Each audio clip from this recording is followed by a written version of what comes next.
কোনটা? এটা হচ্ছে বেগুন গাছ। বেগুন গাছ। তারপর এইটা হচ্ছে বরবটি গাছ। বরবটি গাছ এটা। আর এইটা পালং শাক। ওইটা পালং শাক। এই লাল লাল এইটা লাল শাক। লাল শাক দেখা যাচ্ছে। ওইটা সিমি। ওইটা সিম গাছ, ওই যে সিম গাছ। মূলা গাছ এইটা। এই যে মূলা গাছ দেখেন, এই যে মূলা গাছ, কত কষ্ট করে মূলা গাছ উৎপাদন করা হয় মূলা, আর সেই মূলার দাম দিতে চান না আপনারা, একদম মাগনা খেতে চান না।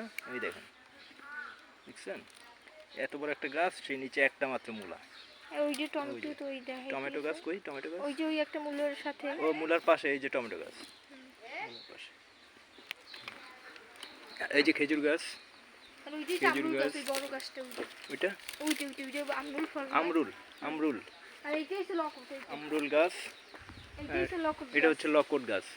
লকট গাছে ফল হয় কখন এটা? এইটা কোন হয় কোন সময়? গরমের দিনে? এই যে গরমের দিনে যে সময় রোজাটা আসবে না, এই রোজার সময়। ও রমজান মাস যখন আসবে তখন। তারপরে এই গাছে জামরুল আমরুল, এটা হচ্ছে লকট। লকট গাছ, লকট ধরবে।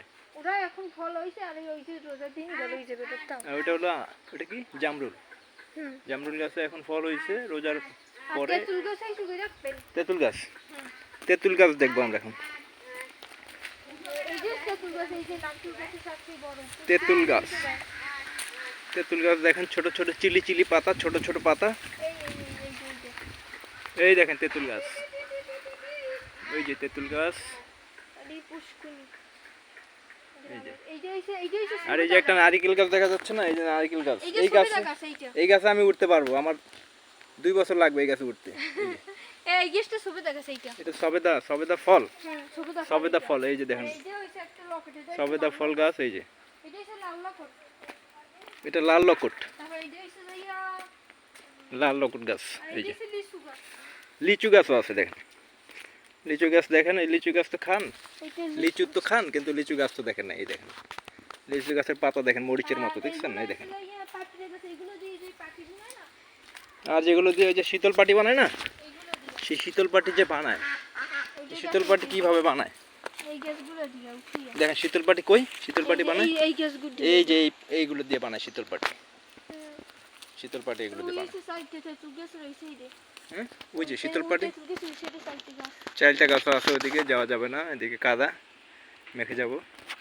এইগুলো হচ্ছে, এটা কি গাছ? এটা পাইত্রা। পাটি বানায়। এই যে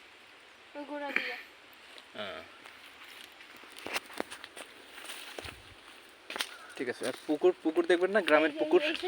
ওই যে গ্রামের পুকুর, প্রত্যেক বাড়িতে একটা করে পুকুর থাকে। দেখেন পুকুরের একদম নদীর পানি, ওইখান থেকে নদীর পানি আসে, আবার ভাটার সময় চলে যায়, জোয়ারে আসে। পরিষ্কার পানি, খাওয়া যায় না, কিন্তু সব কাজ করা যায়। ভাত রান্না করা যায়, সব কিছু করা যায় পানি দিয়ে, কিন্তু খাওয়া যায় না।